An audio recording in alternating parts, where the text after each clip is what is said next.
Cameraman மாதிரி உட்காந்துருப்பாங்க. காலையில் கேட்டால் பேட்டரி இல்லை, மினுக்கு மினுக்குன்னு எரியுதுன்னு வாங்க. அருள்மிகு இது என்னப்பா ஐயர்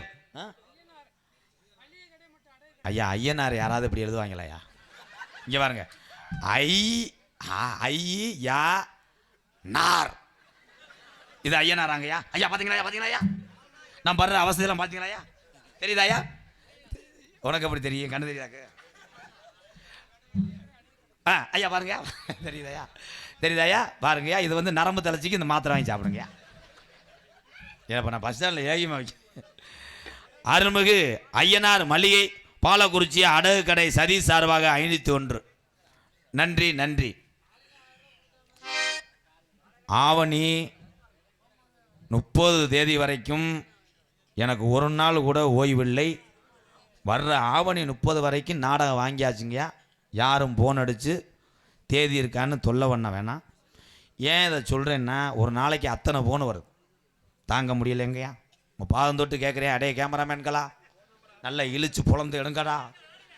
சார்ஜ் இல்லை, மயிர் இல்லைன்னா உங்களுக்கு காசு வெட்டி போட வேண்டியிருக்கும்.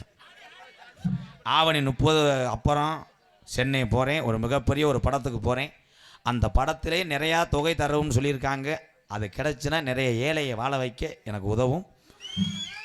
சினிமா துறைக்கு போனாலும் என்னுடைய ஆயுள் உள்ளவரை என்னையை வளர்த்து விட்டு ஆசீர்வாதம் செய்து வாத்தியாராக இருந்தாலும் ஒரு குழந்தையை போல என்னை நடிக்க வைத்து அழகு பார்த்தது ஒட்டுமொத்த நாடக நடிகர்.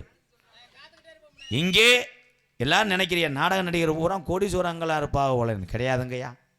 பேர் வாங்கின ஆள் மட்டும்தான்யா 3 வேளை சோறு சாப்பிட்றாங்க. இந்த நாடக குடும்பத்திலையும் வறுமையில் குடும்பம் வாடுகிறது.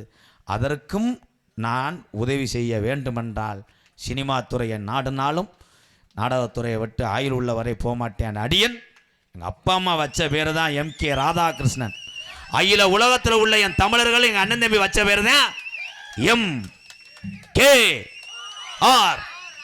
MKR பபுன்காமி மற்றும் பல வேடங்க தாங்கிறேன். நீ மைக்கை அமர்த்தி போட்டு போகிறதும் நல்லது. வாலிம் வைமே, ஏன் கரண்ட் புல்லு உன் சொந்த காசா? போஸ்ட் மரத்தில் கொக்கி போட்டு தானே இழுத்த. வாலிம் வை. போயிட்டு வரேன் ப்ரோ, போயிட்டு வரேன் ப்ரோ. இப்போ தான்டா ஓப்பனிங்கே வந்திருக்கேன், முடிஞ்சான்டான்டா. நீங்க எல்லோருமே ஐயா எல்லோருமே நல்லா இருக்கணும். நமது நாடு இன்னும் செல்வம் போக்கி வளையணும். நீங்க எல்லோருமே 100 ஆண்டு காலம் நோய் நொடி இல்லாம யாரிடமும் 10 ரூபா கடன் பெறாம நீங்க எல்லாருமே ஐயா எல்லாருமே நல்லா இருக்கணும். நமது ஊர்கள்லாம் இன்னும் செல்வம் பொங்கி வழியணும்.